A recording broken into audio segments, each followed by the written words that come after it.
Es un buen día para tocar varios temas. Tratamos de entrelazarlo con lo que está pasando en el día a día, tanto localmente como internacionalmente.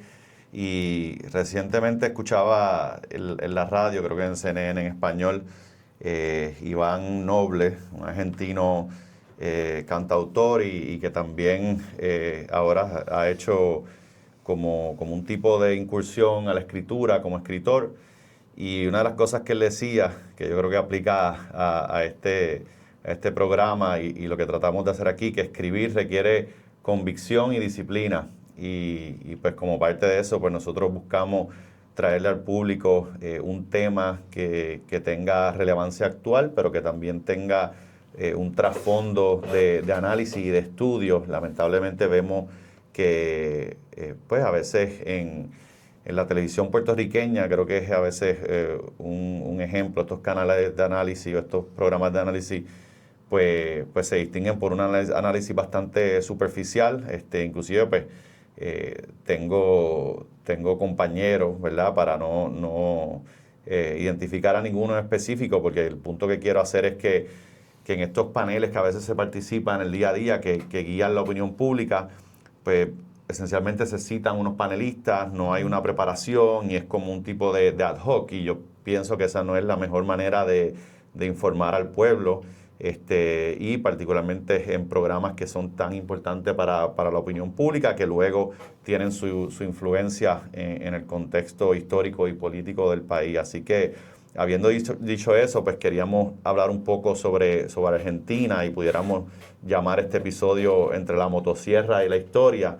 ¿Y a qué nos referimos? Pues Argentina atraviesa uno de los momentos más intensos de su historia reciente, con un presidente libertario, una economía que ahora entra en una terapia intensiva, por así decirlo, y una oposición liderada esencialmente por un movimiento peronista en crisis de identidad. Vamos a hablar sobre qué nos referimos a eso. Entonces, pues el país se debate entre ese pasado y el futuro, y pues queríamos aprovechar hoy para repasar cómo hemos llegado hasta acá, qué significa realmente el kirchnerismo y cómo Javier Milei intenta romper ese molde. Así que creo que los puntos claves que vamos a tocar aquí es cómo se relaciona todo esto con la inflación, el desempleo y la crisis de confianza, el fenómeno de Milei como un economista outsider, y ¿verdad? ¿Qué es ese legado del kirchnerismo y qué es lo que, ¿verdad? Lo que lo separa de estos otros movimientos? Pero para aprovechar el tema, y los compañeros, algunos, ¿verdad? Algunos de los radioescuchas habrán escuchado sobre Javier Milei, pero no necesariamente todos y no tienen el contexto, así que aprovechemos para introducir la figura de presidente de Argentina, Javier Milei. ¿Y qué nos puedes decir, Ángel? Pero en resumiendo aquí, ¿verdad? Para que sepas, Javier Milei, pues como bien dijiste, es un economía, ahora político y presidente de Argentina, que fue electo en diciembre del 23, y se identifica como libertario y anarcocapitalista.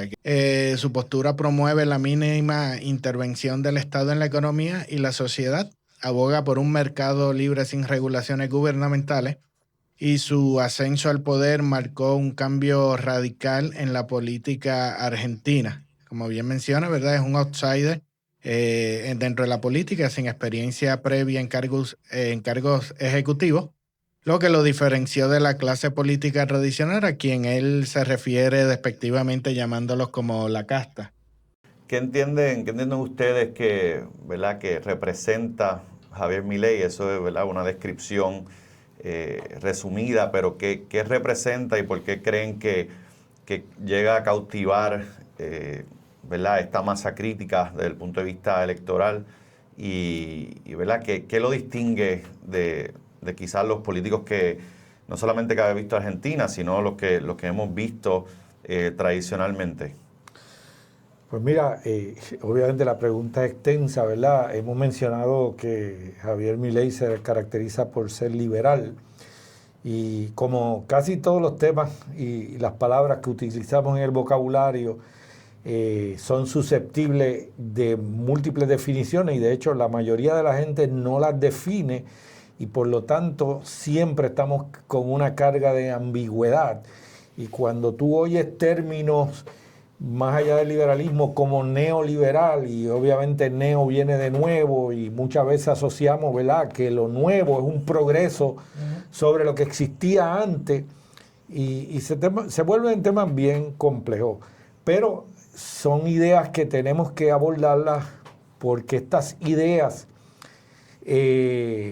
sencillas en un sentido nos van a posibilitar analizar lo que está pasando ahora y la historia de lo que ha pasado, ¿verdad? Yo quiero hacer un paréntesis para que se entienda que el liberal dentro de la política de Estados Unidos es opuesto al que algo que Hayek criticaba, yo creo que eso es parte de lo que nosotros tratamos de hacer en este programa, usar las palabras correctas, y Hayek, el economista, hacía referencia a eso, como, ¿verdad?, en el discurso político en Estados Unidos se ha permitido quizás desvirtuar lo que son las ideas o el vocabulario, y él criticaba eso. O sea, lo que realmente representa el liberalismo es el liberalismo clásico, y cómo pues estas corrientes políticas han capturado esas palabras para beneficio de ellos. Entonces pues distorsionan lo que las personas entienden cuando hablamos de liberal. Y hay que rescatar ese vocabulario, porque el liberalismo hay que asociarlo con libertad.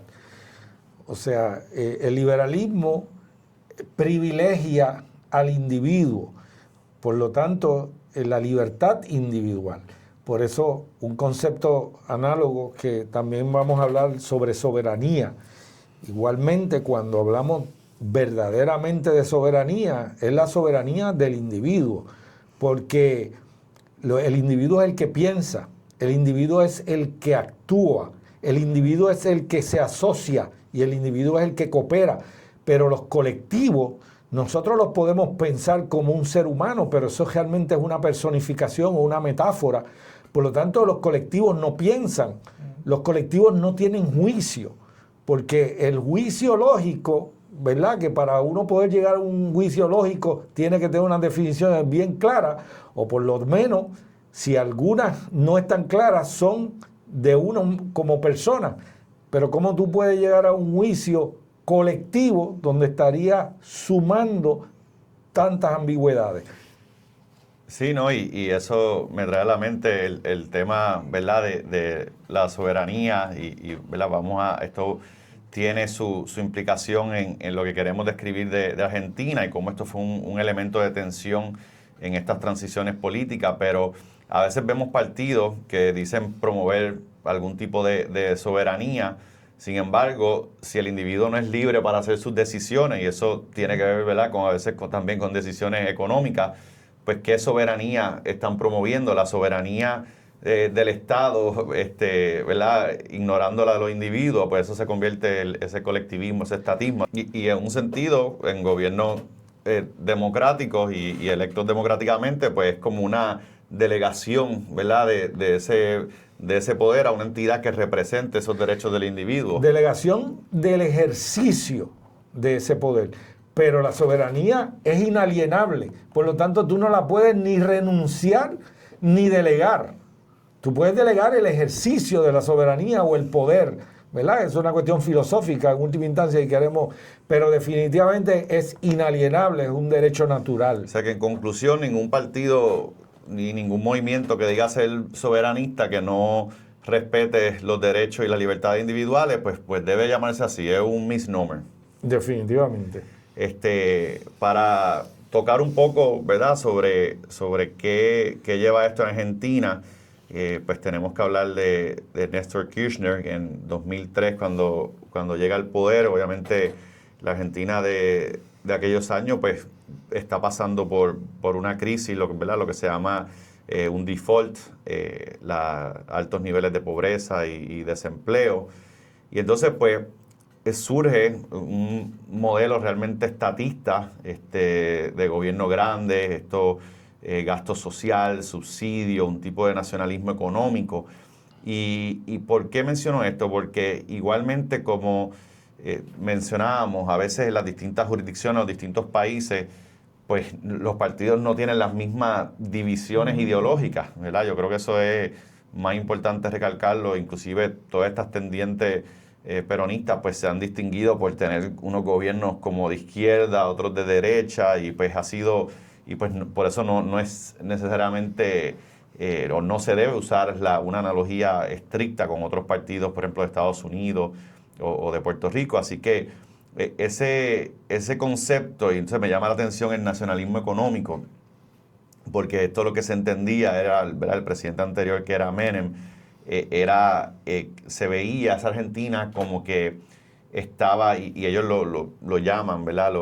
Kirchner lo llamarían esa época de neoliberalismo, pero el punto es que Argentina tenía una relación con lo que llaman en inglés el IMF, en español el FMI, y toda esta parte de financiamiento pues venía con un cierto control foráneo, por así decirlo. Entonces pues el pueblo argentino, yo creo que en un sentido correctamente, pues veía toda esta intromisión como socavando esa soberanía, ¿verdad?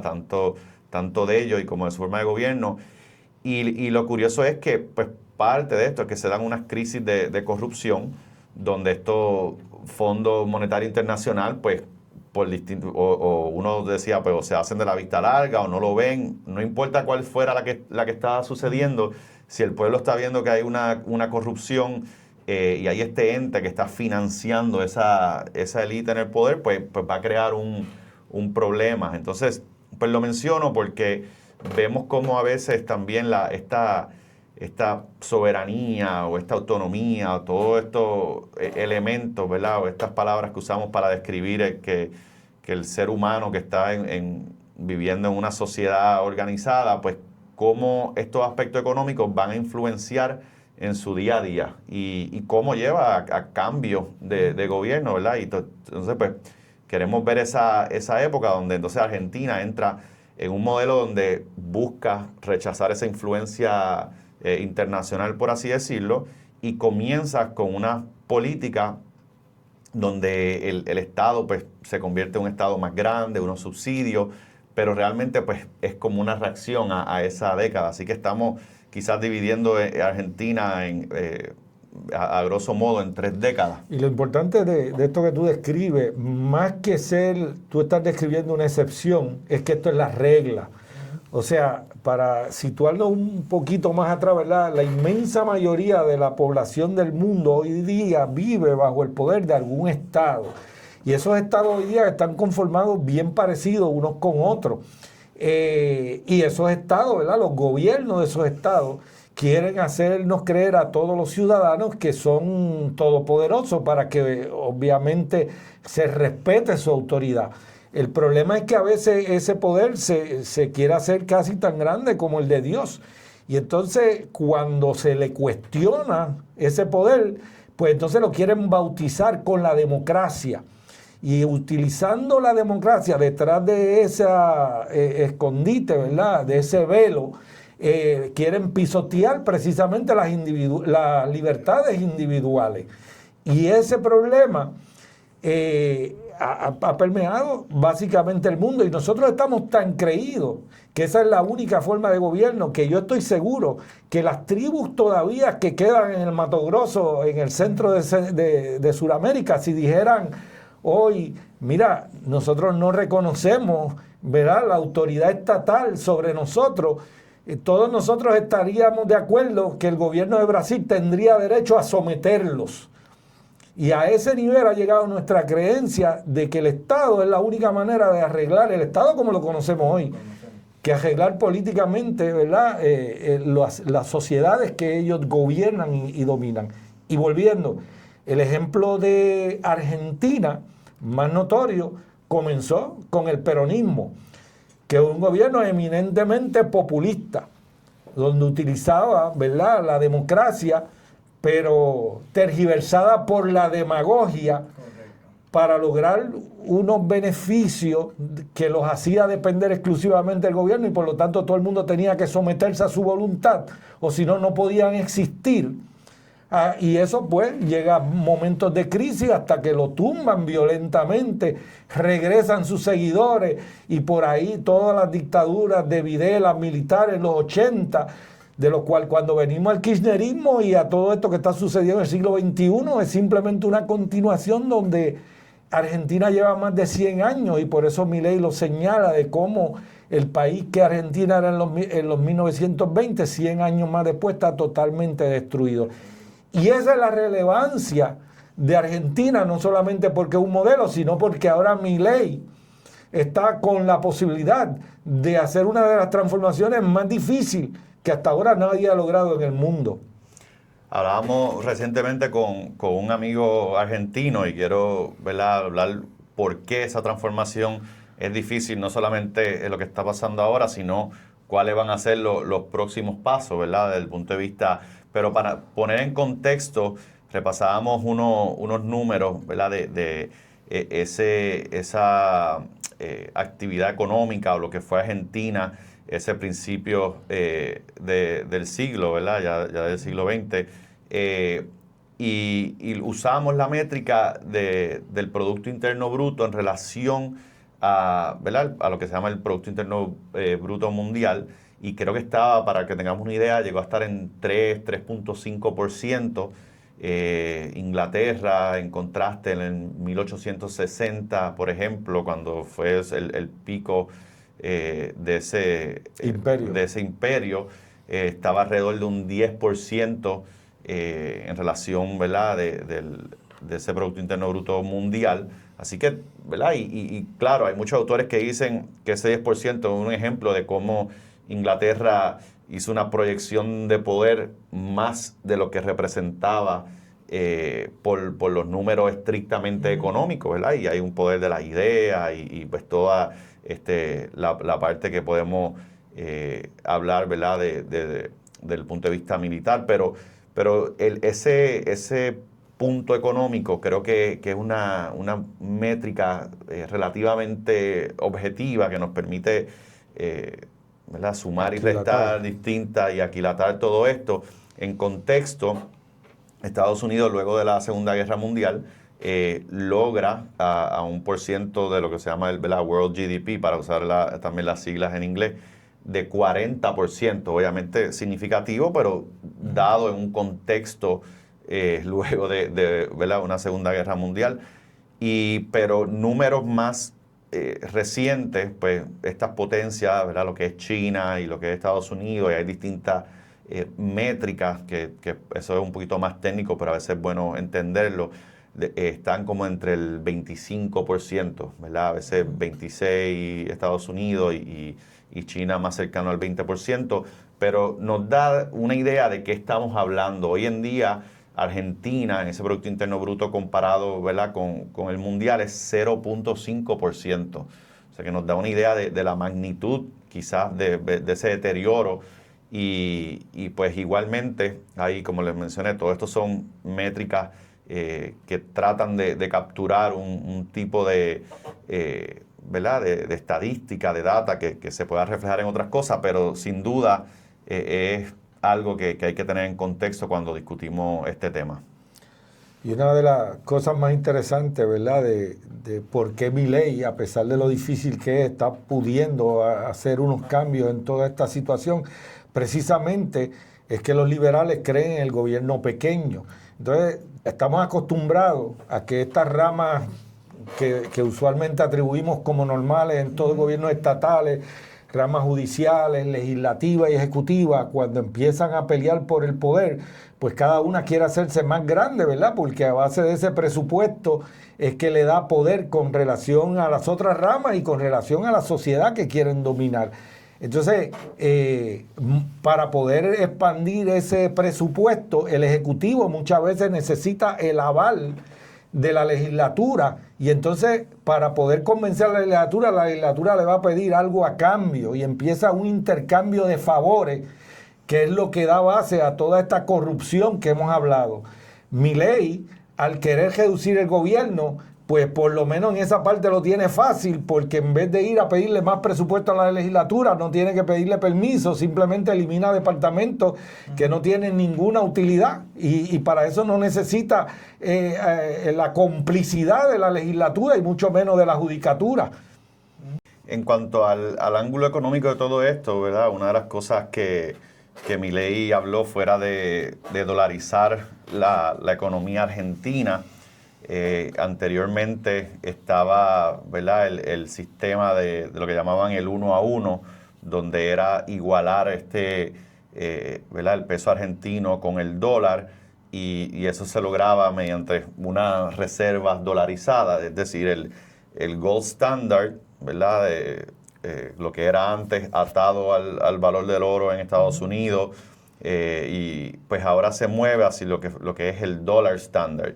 ¿Y ¿verdad? ¿Qué les trae eso a la mente? Bueno, primero que nada, la mayoría de los gobiernos establecen arbitrariamente ese intercambio. O sea, ellos legalmente, usted va a cambiar el peso, 56 pesos de este país por $1. Y aunque la meta de Milei sea equipararlo, está haciendo lo correcto, ¿verdad?, dentro de la filosofía liberal, que no es para el gobierno, eso es un fenómeno económico. Por lo tanto, Milei no va a decir, mira, yo quiero que sea 1 a 1, y lo vamos a lograr construyendo una economía fuerte, y a lo mejor como ha pasado con el euro, que hoy día es más, tú tienes que dar más dólares por $1, pues eso puede pasar también. Pues una de las cosas, ¿verdad?, que hablábamos es que, ¿verdad?, el Fondo Monetario Internacional se asociaba con la administración antes ¿verdad?, de Kirchner, y entonces pues era esta intervención foránea, y quizás el tema que hemos traído varias veces en este programa es que entonces, pues luego, ¿qué pasa con este nuevo gobierno? Pues entonces ese mismo financiamiento que antes se recibía del FMI, ahora lo reciben mediante unos acuerdos y unos tratados con China. Así que pues realmente es importante recalcar que esa influencia internacional, desde el punto de vista que tiene una economía que pues depende de unos recursos y unas cosas, pues hay que estar consciente de que no se eliminó, se cambió una influencia por otra.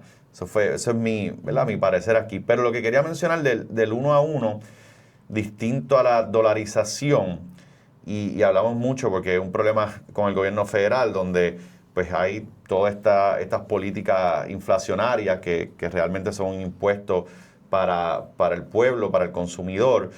Y entonces, pues, 1 a 1 era una manera, quizás, del gobierno argentino poder imprimir moneda, crear una inflación local que obviamente pues, va a afectar mayormente al pueblo. Y entonces, pues, dan este veneer, por así decirlo, esta apariencia o una ilusión monetaria de tener una reserva atada al dólar. ¿Qué pasó? Pues, obviamente, eso colapsa. Y pues es algo que me parece interesante, porque cuando uno ve toda estos sistemas donde se está proponiendo, esencialmente está el BRICS y está el dólar, al parecer van a ser los únicos dos modelos, ¿verdad?, lo que le llaman este mundo bipolar, las dos fuentes de ese, ¿verdad?, de esa política monetaria, por así decirlo. Creo que tenemos que ir a una pausa.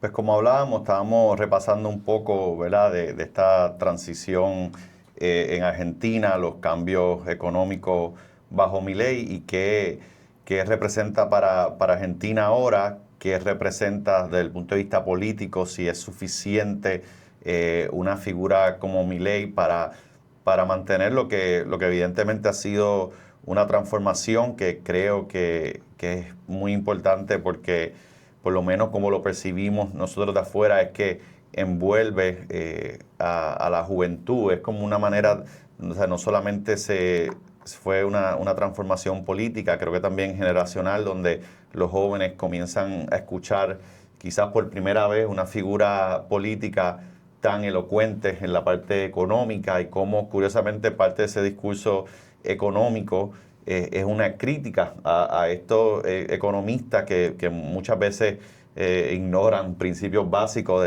o las mismas limitaciones de su propia área de estudio. Así que esa figura que ha transformado ese panorama político, no solamente en Argentina, vemos cómo en Estados Unidos pues ha llamado la atención, porque creo que eso es algo que los liberales clásicos en Estados Unidos buscan poder hacer, poder comunicar esa visión económica que cuando las personas la entiendan y vean los elementos históricos y cómo suceden las cosas, pues no solamente, ¿verdad?, es una transformación, sino que le da credibilidad a lo que está describiendo. Y es como hemos visto, ¿verdad?, a veces en estas figuras en Wall Street y todas estas personas que advertían a veces sobre la crisis del 2008, las distintas crisis económicas, los problemas inflacionarios de algunas políticas de gobierno, y cómo cuando lo hablan, ¿verdad?, adelantado a sus tiempos un poco, ¿verdad?, como un presagio, y luego cuando sucede, pues definitivamente, quizás no todo, pero muchas personas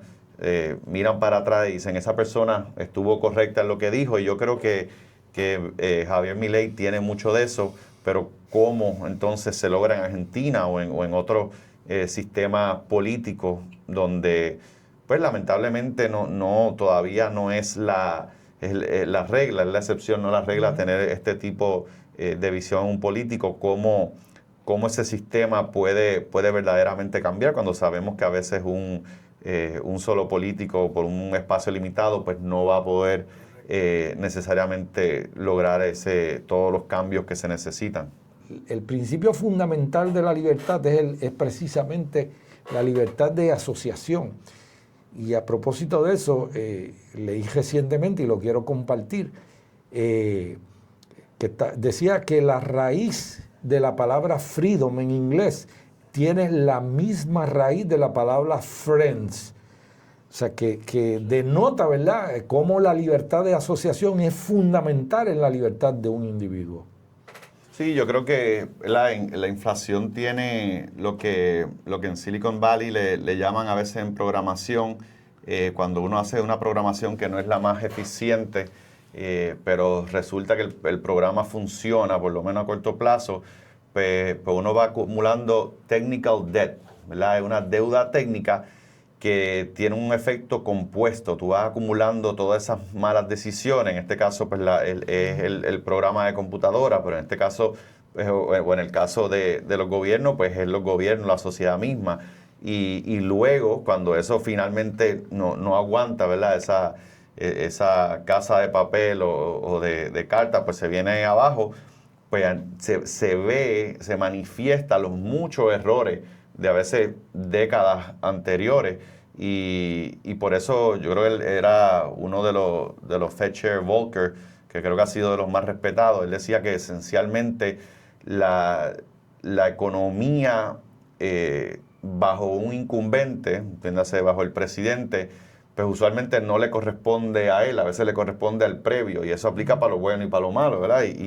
Pero desde el punto de vista del sistema político que vivimos, pues es bien difícil tener para el pueblo, el electorado, tener la visibilidad de qué políticas culminan en qué.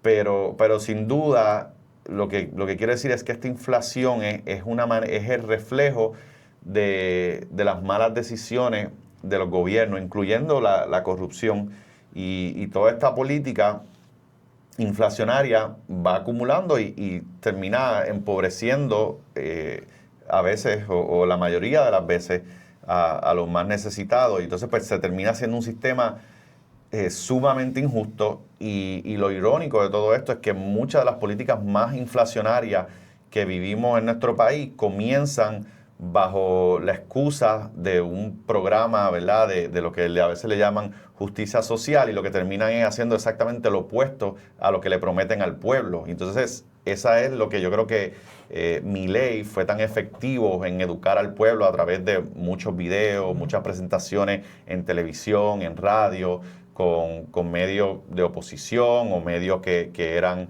aliados, pero siempre pudo mantener esa elocuencia, llevar el mensaje directamente al electorado. Yo creo que eso es algo sumamente importante. Lo vemos hoy en día con lo que ha pasado con las pensiones de la Autoridad de Energía Eléctrica, y pues lo que, como mencionábamos antes, lo que está pasando con el seguro social, o sea que a veces las personas, o lo que pasó con lo de los maestros, que a los maestros, ¿verdad?, no había este sistema donde no se le pagaba ese seguro social. Entonces, a veces las personas confunden y creen que es que el sistema acá era deficiente, pero que el seguro social sí es eficiente, por ejemplo, pero la realidad es que es un pote más grande y esa ineficiencia pues se van acumulando más, y yo creo que hay oportunidad de arreglar esas deficiencias, pero dependen de gobiernos responsables, donde los fondos que se depositan ahí para el retiro, para nuestro retiro, no sean entonces utilizados para proyectos que no pueden subvencionar de otras maneras y cogen prestado. El problema es que nunca lo devuelven, ¿verdad? Y pues y eso tiene ese efecto compuesto y se ven tantas cosas que yo creo que cuando Milei hace el enfoque específico en el problema de inflación como una manera de con ese problema conectar casi todos los demás, es bien interesante porque es característico de estos gobiernos grandes, de estos gobiernos estatistas, y en la medida que podamos controlar eso, creo que todos vamos a estar mejor. Quiero aprovechar este segmento, ¿verdad?, para hacer un cierre de lo que es el tema de Argentina. Quiero agradecer a los amigos argentinos que nos sintonizan, a los que nos comparten un poco, ¿verdad?, de su opinión a través de las redes, o los que nos visitan aquí en Puerto Rico, que nos honran con su amistad. Y realmente hacemos este análisis con mucho respeto y sobre todo con un interés de aprender de los problemas que muchas veces, si no la mayoría de las veces, afectan a todos los países. Yo creo que esta búsqueda de Argentina no es una búsqueda única. Creo que Puerto Rico pasa por la misma dinámica, Estados Unidos y el mundo.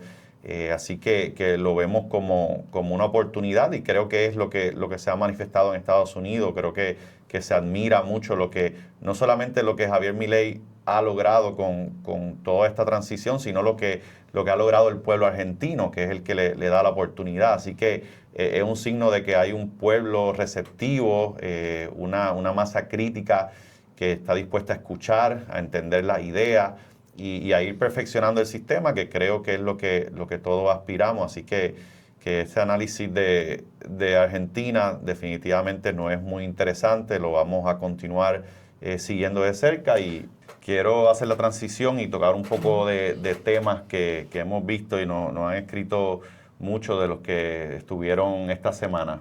¿Qué me tiene, Ángel? Yo creo que de los principales, ¿verdad?, es el 25 de julio, y yo creo que algo que cogió portada era la visita de Juan Dalmau a Washington, que a muchas personas eso les chocó, ¿verdad? Como que no podían entender. Los otros pues les causaba un poquito de indiferencia, pero yo creo que eso ha sido uno de lo más reseñable, ¿no?, dentro de esta línea. Sí, yo creo que fue algo interesante, particularmente sé que fueron varias visitas, pero estuvo la de McClintock, que es el representante de California, la Cámara de Representantes, y no tengo aquí creo que fue un tweet, pero decía algo como que él apoyaba, o que la independencia para Puerto Rico era posible, y con unos lazos económico, ¿verdad?, una alianza económica,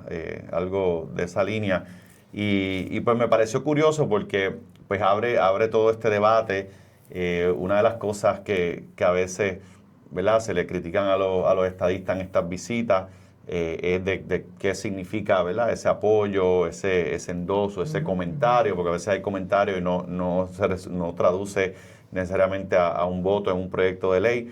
Pero sí una distinción bien importante, que yo creo que es lo que a veces pasa por desapercibido, es que la fórmula de la estadidad está definida, ¿verdad? Ya constitucionalmente, los 50 estados, las personas saben qué esperar, por así decirlo, desde el punto de vista político con la estadidad. Entonces, pues este comentario así un poco superficial del tanto de Dalmau como McClintock, pues llama la atención, porque distinto a la estadidad, en este proceso de independencia uno esperaría que ellos definan qué es lo que ellos están proponiendo, porque inclusive esta carta, ¿verdad?, que en un sentido fue algo curioso, no sé si recuerdan la carta que le estaba mandando de este grupo con la orden ejecutiva y que ellos decían que estaba llamando la atención y eran ellos mismos. Y pues obviamente a mí me pareció bastante curioso y en un sentido gracioso, pero aún eso, que pues tenías unos elementos, ¿verdad? Como mencioné, como que no hacían mucho sentido. Aún eso hacía más sentido que este post ¿verdad? Esta publicación de McClintock, porque si mal no recuerdo en eso, ellos hablaban de un periodo de transición de 20 años, una indemnización, unas cosas. Y entonces, pues, mínimo parecía como un esfuerzo más responsable, porque la otra es como que cuando tú vienes a ver, cuando ellos hablan de alianza económica, ¿qué alianza económica ha hecho el gobierno federal con Latinoamérica en los últimos años? ¿Verdad? Cuando el programa anterior estábamos hablando de la presión económica que se le estaba poniendo a Brasil, casi como un bloqueo, donde si no hacen esto, pues se les suben los aranceles. Y pues es bien importante tener en mente qué es lo que se está proponiendo, ¿verdad? Porque aquí estamos hablando de una realidad geopolítica y si pues el representante tiene algunos mejores ejemplos, pues que nos lo haga saber, porque hay que ver, uno no puede estar proponiendo cosas que no se sostienen ni por el gobierno, por el comportamiento del gobierno federal, ni porque Dalmau no explica tampoco qué es lo que realmente está proponiendo. Así que yo no le hago mucho caso a ese tipo de propaganda. Creo que desde el punto de vista político, ellos lo ven como un triunfo sobre lo que están haciendo, todo eso. Sí me pareció curiosamente el planteamiento que la gente le estaba haciendo. Le decía, mira, cuando él estuvo de candidato a la gobernación, él particularmente corre con una promesa esencialmente al pueblo de no mezclar su candidatura a la gobernación con el asunto de estatus. Y la gente le dice, ahora parece que no estás cumpliendo. Y el Partido Independentista tiene un problema serio de credibilidad, particularmente luego de lo que le hace al movimiento Victoria Ciudadana, cuando entonces tuvieron las dos sillas y hubo, ¿verdad? No se las dieron, pero todo el proceso fue realmente un fiasco. Así que yo creo que el Partido Independentista sigue creando este problema de credibilidad cuando entonces ahora le preguntan eso, que yo entiendo que, como hablábamos, él podía decir, mira, ya yo no prevalecí, pues estoy haciendo esta otra gestión. Pero uno se pregunta, el partido no tiene otras personas para hacer esta gestión. Entonces, son los mismos que dicen en una elección, no me junte el asunto de estatus con la elección, pero entonces ellos, pues, su figura, ¿verdad? La gobernación, pues la mezclan y pues si lo van a hacer, que lo sepan explicar y que sean consistentes. Yo creo que hasta ahora no han mostrado ser muy consistentes en eso. También, pues, ¿verdad? El mensaje ahora reciente del punto de vista del 25 de julio, pues yo no sé si ni si vale la pena ni tocarlo, ¿verdad? Pero sí, realmente esas fueron las noticias que trascendieron y creo que como lo atamos a la mención anterior y a este programa, es que tiene que ver mucho con un futuro de soberanía política con un matiz económico.